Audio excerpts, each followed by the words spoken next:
এখন আপনারা যে মামুনকে দেখতে পাচ্ছেন, আমি খুব গর্ব নিয়ে বলতে পারি যে এই মামুনকে আমি ক্রিয়েট করেছি।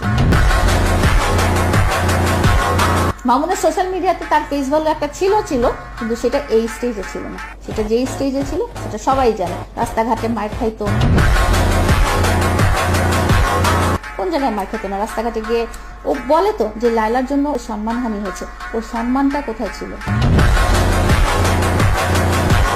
আমার প্রশ্ন হচ্ছে যে তোমার সম্মানটা কোন দিক দিয়ে ছিল? তুমি নাচো গাও, সেই হিসেবে তোমাকে তো কেউ মিডিয়া কর্মী হিসেবে ধরেই না।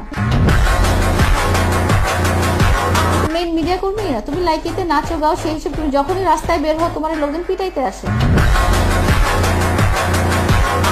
তোমার দেখতে আসে যে তোমার এই অদ্ভুত চুলের কালার, অদ্ভুত ছিঁড়া প্যান্ট, অদ্ভুত স্টাইলিং এর এইসব মানুষ যখন চিড়িয়াখানায় চিড়িয়া দেখতে আসে সেভাবেও তোমাকে দেখতে আসে।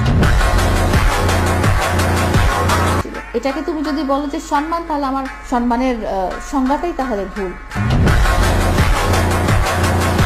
সম্মান চলে যেতে হলে আগে তো সম্মান থাকতে হবে। তোমাকে সামনাসামনি মামুন ভাই একটা সেলফি, ওই বানরের সাথে যে একটা সেলফি তুলে মানুষজন চিড়িয়াখানায় তুলেন না আপনারা, ওইটাও কিন্তু তুলে, তাহলে কি বানরের একটা সম্মান হয়ে গেল?